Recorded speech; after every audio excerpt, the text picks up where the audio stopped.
Fremont is about Donya, a young Afghan woman who's recently arrived in the city of Fremont in America, and she's open to possibilities of what her new life will bring.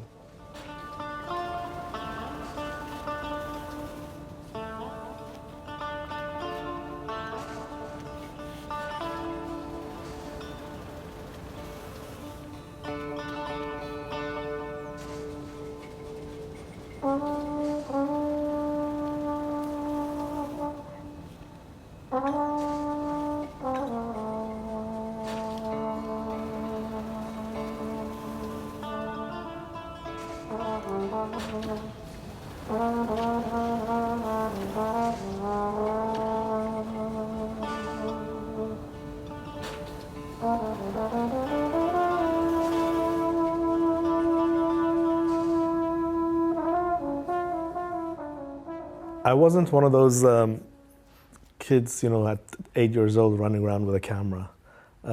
So I wasn't an obsessed child in that way. It was late, I think around when I was 15, 16, that I started to go watch different films, let's say subtitled films. And it was around then that I became really, really interested because I saw films that I'd never heard about, older films, but also newer films that were from different countries, not in English. And in London, we had a lot of cinemas that played those kind of films. So I would say it was around then that I felt it was something that I really would like to try and do. But I didn't, when I finished school, I went to university and studied something completely different. I did Eastern European Studies, then I did my master's in politics focusing on the Balkans. And eventually I went to film school after that because I felt I needed to go to film school to finally do this, make a film, because I wasn't going to do it without that kind of structure. And I went to film school and made a short film. Then I made a feature film. Then here we are, I've done 4 now. So.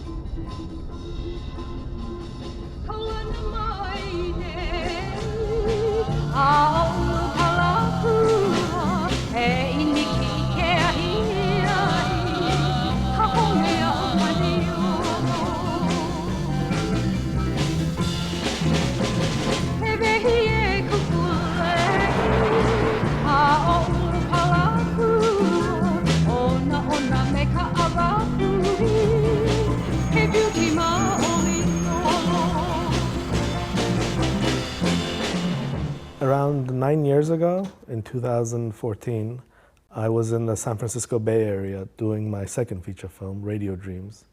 At that point, I'd never heard about a place called Fremont, even though it's right outside San Francisco.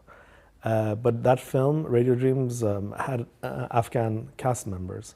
And they told me, just outside here, outside San Francisco, there's a city called Fremont that is home to the biggest Afghan population in North America. So I was curious, and I went first just to see the place and eat Afghan food and things like that. But I kept on going back, and I met more of the community there. I've always been interested. I mean, almost all my films have an Afghan element in them. I'm an Iranian, and we share language with a proportion of the Afghan population and a shared history as well. But in Fremont, though, when I kept on going back, I met more and more former translators, people who had been translating for the US military or security companies in Afghanistan since 2001. And once they did that, they were granted a special immigration visa to migrate to America, and they were resettled there with a work permit.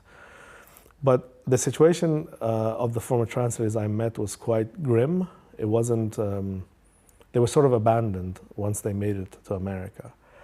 And then I read newspaper articles about the former translators in different cities like Sacramento, for example. And that's how I found it very curious, because even amongst the Afghan population, some of them were looked down upon, because some people thought they're traitors because they worked for the US military. But everyone I spoke to told me they didn't do it for a moral reason. They did it because it was a paycheck in a country where paychecks were scarce. And it was a way out because they were granted a visa to leave. And that's how the idea started. But then with Carolina Cavalli, who's a co-writer on the project, we decided to make the main character a female translator, because although everyone I read about or met was a man, I knew there was also female translators. And unfortunately, representation of Afghan women in media and cinema has been very one-dimensional. It always focuses on their oppression and misery. So you never see an Afghan woman leave the house, an Afghan woman fall in love, an Afghan woman have a dream. So we wanted to show that the other layers, let's say, of an Afghan woman, that they can also do things other women do and have done. So that's how the genesis of the story was. Where are you from? Fremont. Where are you headed? I'm going to Bakersfield. Your accent doesn't sound very Fremont. I'm from Afghanistan. You studying? I'm a writer.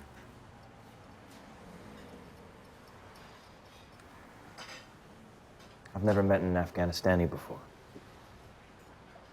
Afghan. An Afghan. You're the first Afghan I've met.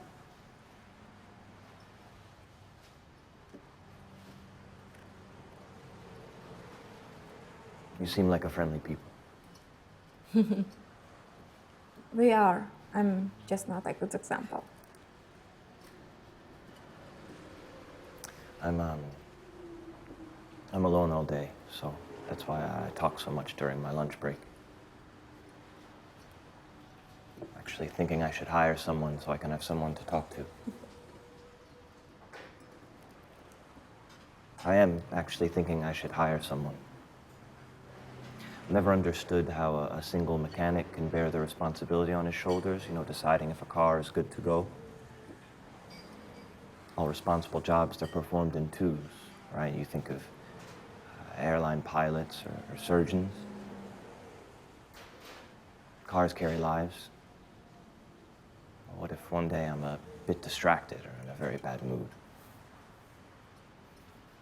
True.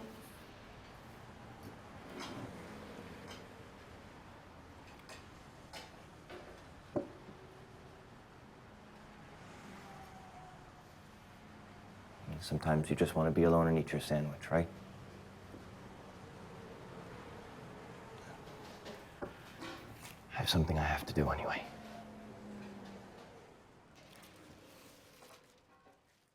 Me and Carolina had certain scenes. We basically wrote down the scenes first, and then the story was built around those scenes, the characters and those scenes. One thing we knew at first was the tone we wanted to have for the film.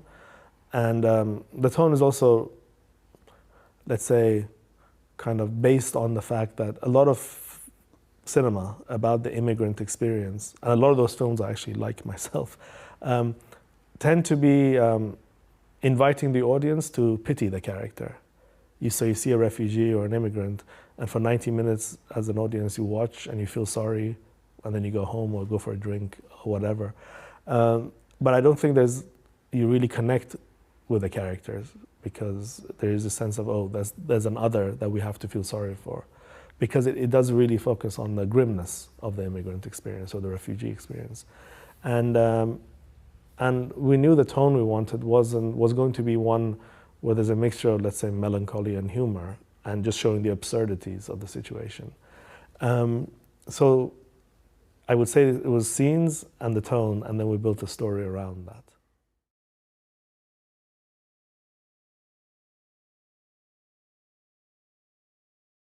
San Francisco Bay Area has had a long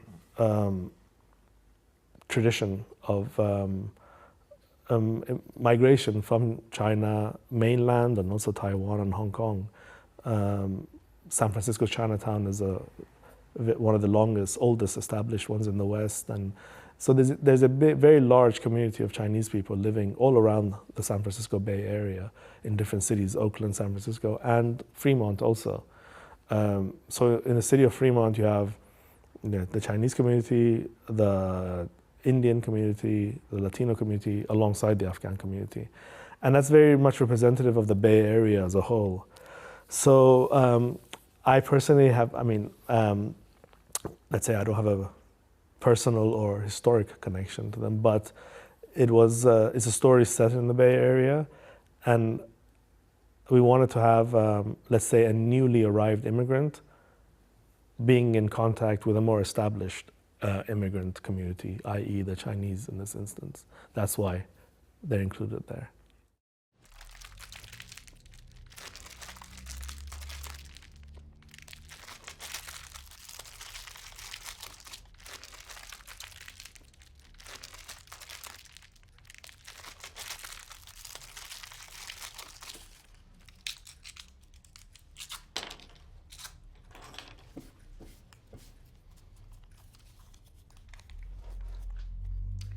The fortune you seek is in another cookie. The idea of fortune cookies, the full credit goes to Carolina, the co-writer, because many years ago, Marjana Morimi, who's a producer of the film, took me and Carolina, and she lives there in San Francisco, took me and Carolina to a fortune cookie factory in San Francisco as tourists, just to see it. Me, I was completely blown away by the aesthetics of the place, the visuals of the place, because they were making fortune cookies on these very old machines that have existed for 60 years. And they're very productive. It's all very handmade, but the machinery that does the dough and all these things is the machinery you see on the film. And so I just thought, oh, this would be amazing on film, but I didn't know how we were going to put it in the film. Carolina one day said, one of the things Fremont is about is the idea of possibilities. And fortune cookies essentially allude to possibilities. They never promise glory. They never say you're going to be a millionaire or you're going to take over the world, you're going to become a king. It's more references to the possibilities that exist. Sometimes the messages are very silly. Sometimes they could be quite profound, and you read them and it makes you think. So we thought it'd be interesting if someone like Donya, who's trying to figure her own stuff out, is placed with the responsibility of telling others about possibilities that are out there. That's how that came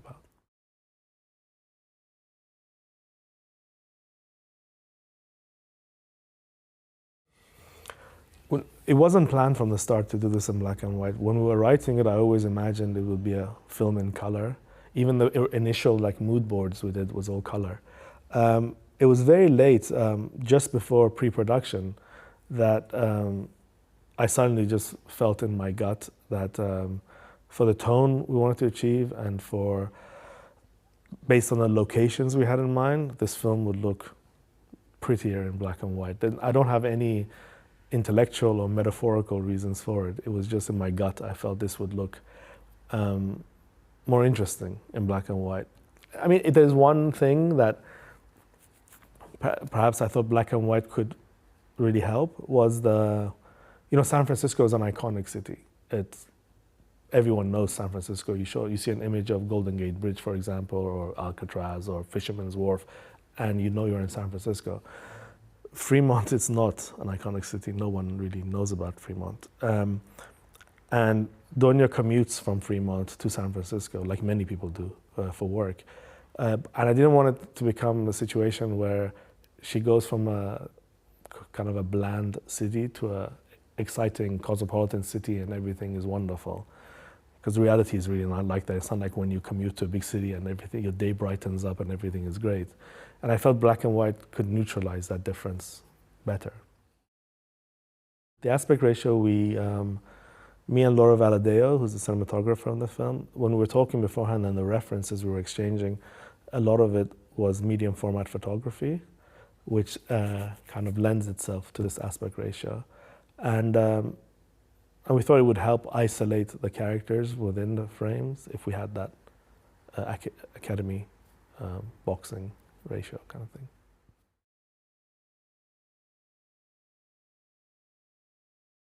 Initially, we were supposed to shoot this film in June 2020, but the pandemic happened, so we didn't. And so the film kind of went into the background. Of course, the following year, in August 2021, the Taliban returned to Afghanistan, so the situation in Afghanistan changed quite dramatically again. And we started pre-production April 2022. Yes, 2022. And when I got to the Bay Area from London, we didn't have a cast, we didn't have a crew. And my previous films had all been made with almost entirely non-professional cast. This time it was a mixture of professional and non-professional. But for the role of Donya, the protagonist, you know, she's in almost every single frame. We did an open casting call on social media and through Afghan community centers in America, saying we're looking for a young Afghan woman, early 20s, for a feature film. We had quite a few people reach out from all around America, and Nebraska, and Oklahoma, California, Florida. And I video called with them. Almost all of them were second generation Afghans. So their parents were born in Afghanistan, but they were essentially American. And then I was getting quite worried because we hadn't found the right person. Then suddenly Anaita Wali Zada sent me an email saying, "Hi, I'm Anaita. I'm 22 years old. I've been resettled in Maryland, right outside Washington, D.C. I left Afghanistan 5 months ago when the Taliban returned on one of those evacuation flights that we saw in the news. And my family, most of my family is still in Afghanistan. I've never acted before and my English is not great, but I'm interested." So we got on a video call and immediately she was just very different. The way she carried herself, she had this mixture of melancholy and mischief. And also her personal story wasn't too different to the character of Donya. Anaita, was not a former translator, but she was a young Afghan woman who had just recently arrived in America, didn't know anyone, didn't speak the language very well, but was basically starting from scratch. So I thought like she would be able to relate to the character of Donya. And I thought she would be perfect. Of course, I hadn't physically met her, it was a video call, and she was on the other side of the country. But we took the risk, and she flew over to San Francisco, and she was remarkable. As a human being, first and foremost, but in general.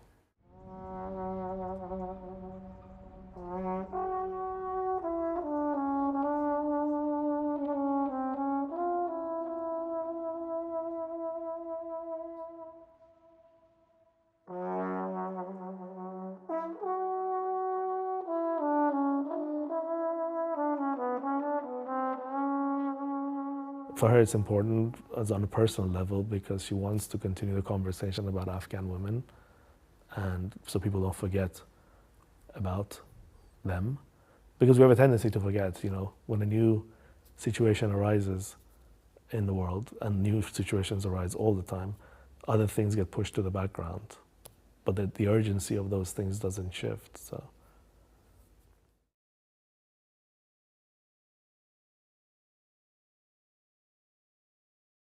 Well, in my previous 3 films, we were very open to improvisation. You know, we weren't at all. I wasn't at all militant on the script. I think my second feature film, Radio Dreams, the final script was 40 pages, and so most of the film was actually improvisations. The Fremont was a bit different because it was we didn't have many shooting days, only around 20, and. Anaita, I would say 80% of the film is in English, and Anaita was still really learning the language. So for her to be, it was a big ask for her to be able to, you know, improvise in a language that she doesn't speak. So we did really stick to the script much more than I did in my previous films. But prior to shooting, in conversations with Anaita, certain things were added in based on if she felt her own experience was more relevant than what was written, if that makes sense. But I would say overall, this was a film that we tended to stick to the script more than not.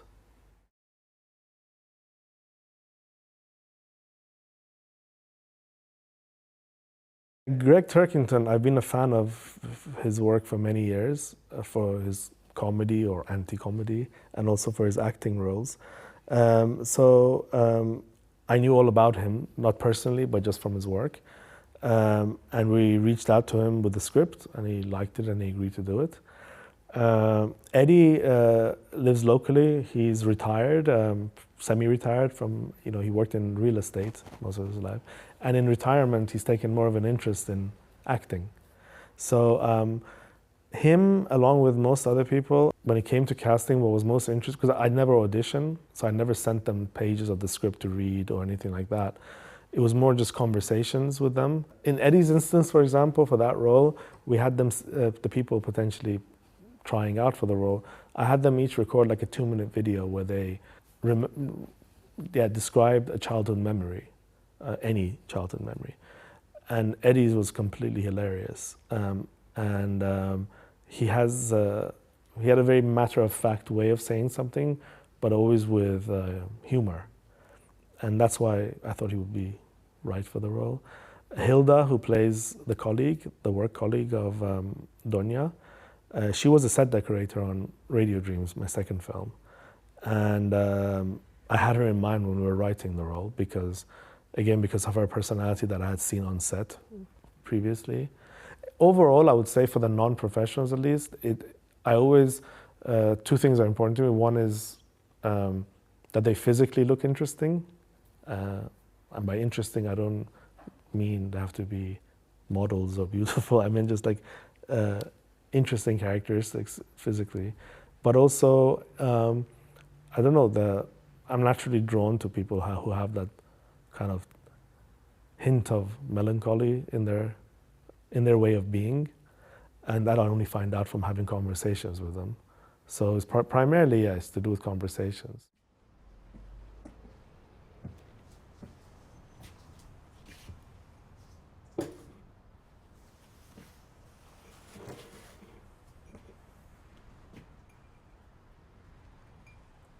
I'm not really a writer. I just write fortune cookie messages. And usually for a Chinese restaurant. I don't eat at Chinese restaurants very often. I'll usually eat my lunch here, and for dinner I'll eat here too.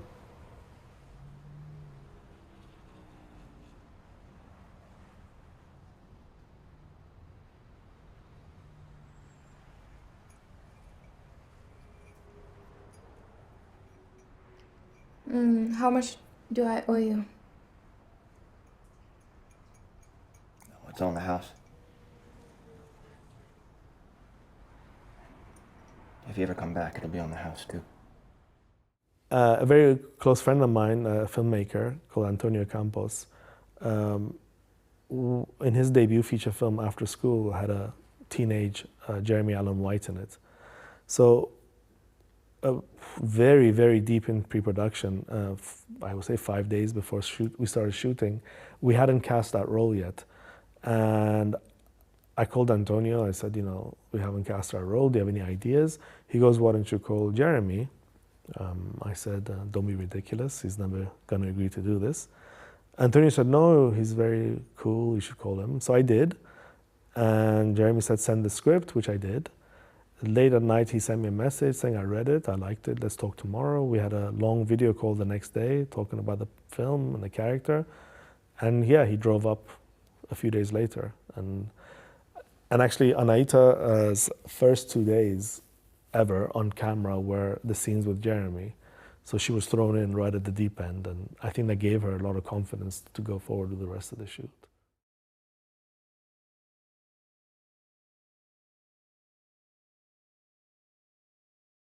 When we were writing the film, because it was quite a few years ago, it was around 2016 when we first started writing it.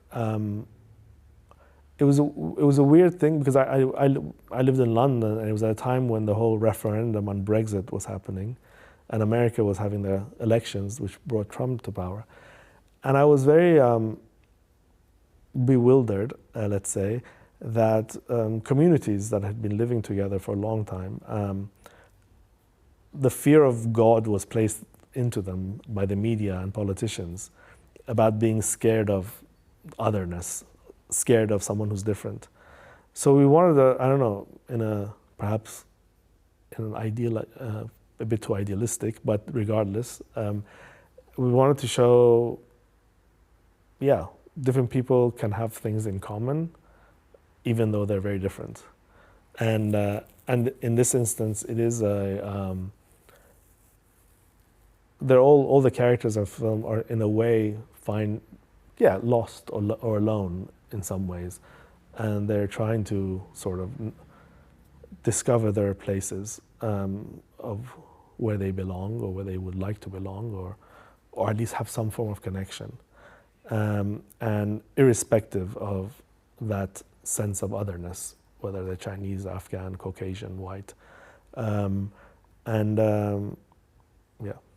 that's how it came about.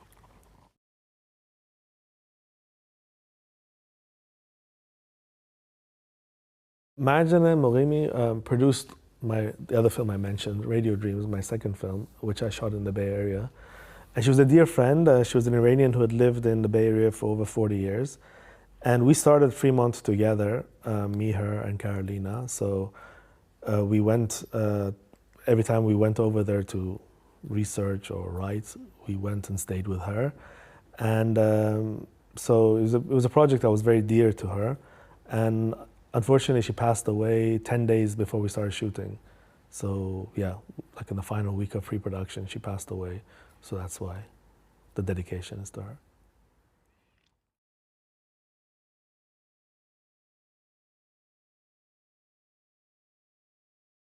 It's another phase, let's say, another period, which has been a constant for so many years, of people going in there with supposed moral superiority, and not knowing what the hell they're doing, making matters worse, and leaving when they're most needed to actually be there. This dates back to when the Soviets came in, and now, you know, the abandonment of the Afghan people after 22 years, 21 years when it happened, 21 years of the presence of Western institutions suddenly just getting up and leaving and turning the country completely upside down. I think it's a, I don't want to get too political, but for example, I don't know, in 9/11, which allowed, let's say, or let people go into Afghanistan, in itself, of course, it was a horrific event, but there wasn't one Afghan person involved in the events of 9/11.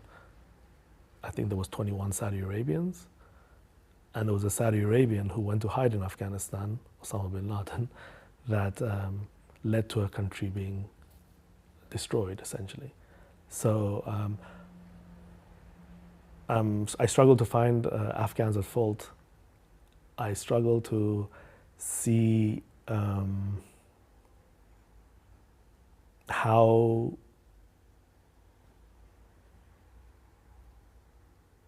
if I was an Afghan, I would be far angrier, and I think it's the nobility and the humanity of the Afghans that shows that they are much bigger human beings than me, that they're not, you know, they are of course angry, but they keep a sense of dignity. But what I'm saying is that I think, I don't know what's going to happen, I have no clue. It doesn't look good at all. We can see since these events happened how several years of progress for women have been turned upside down. again, people who had gone back to rebuild their country are leaving. And a lot of, social progress that the Afghan people themselves had achieved have been reversed as well. And it was just through clumsy planning and abandoning a place when something goes a bit wrong. It's a long-winded answer to it. I don't know even if I answered it. But I think it's horrific and tragic in a nutshell.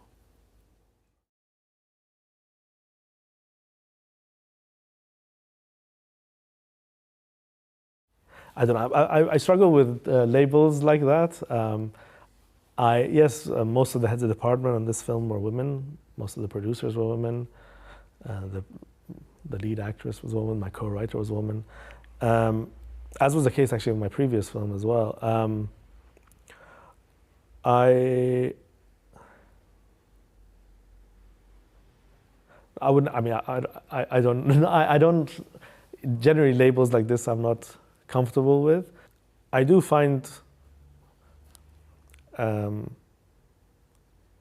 itself this is a generalization and perhaps wrong, but in a way I do find a film set that is run by women, filled with women, an atmosphere which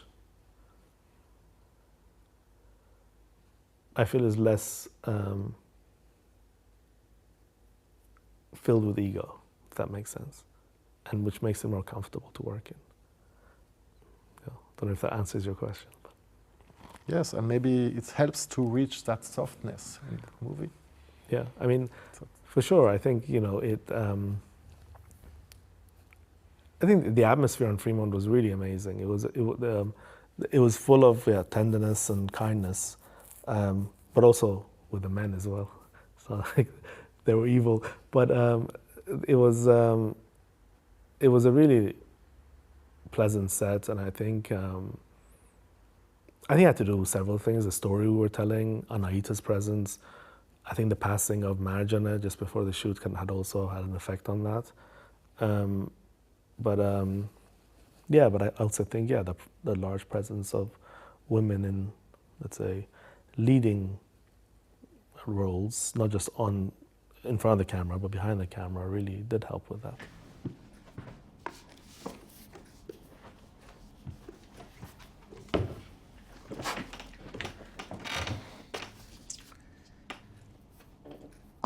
I chose my specialization for a reason. I admire people like you who have stories to tell of courage and displacement. Guess which immigrant hero I love the most?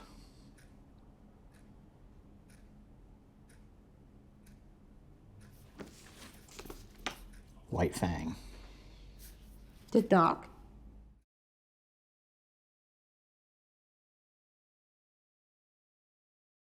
I'm not too confident in film's power to change the world. I love cinema, and I love the stories that are told in many, many films. But I'm not overtly confident that films have the capability to change the world, this world at least. I think tabloids can change the world. I think possibly films that are produced where they make $1 billion in a month can change the world if their storylines could somehow incorporate things that would be beneficial. But films like this, often, you're preaching to like-minded people.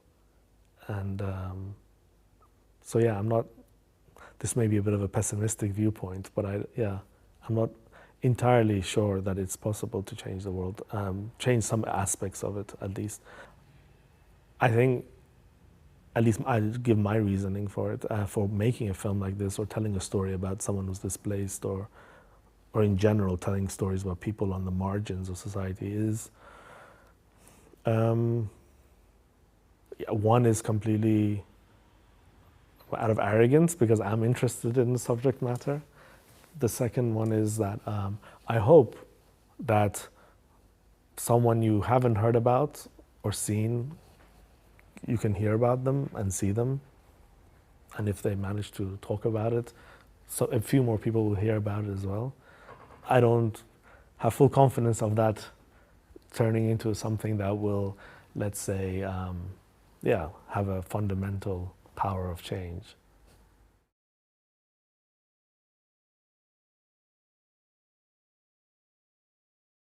I've never met a shrink similar to the character played by Greg Turkington, but it is something I've often thought about, that it would be great to have a shrink like that character. Oftentimes I've daydreamed when I've been in therapy. Imagine if my therapist just starts talking about random things. I think I would connect better with them. So yeah, it's someone I would like to see.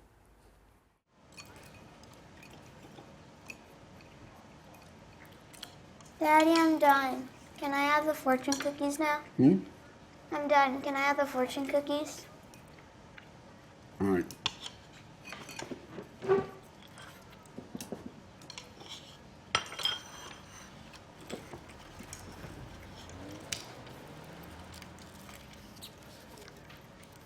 You will travel to many exotic places in your lifetime. Cool. You better take me too. Okay. Let me see what mine says. I'm just a kid, so how could I not take you? Well, it's been done. Some pursue happiness you created.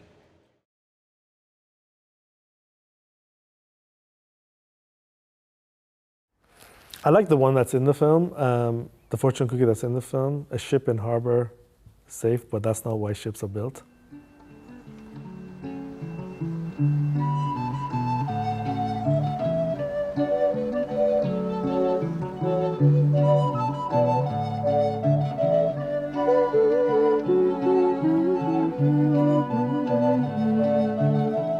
Just another diamond day, just a blade of grass, just another bale of hay, and the horses pass. La la la la la la la la la la la la la la.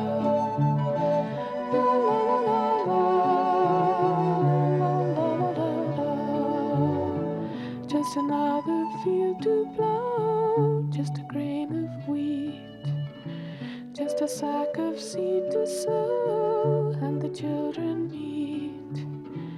La la la la la, la la la la la, la la la la la, la la la la la, la la la la. Just another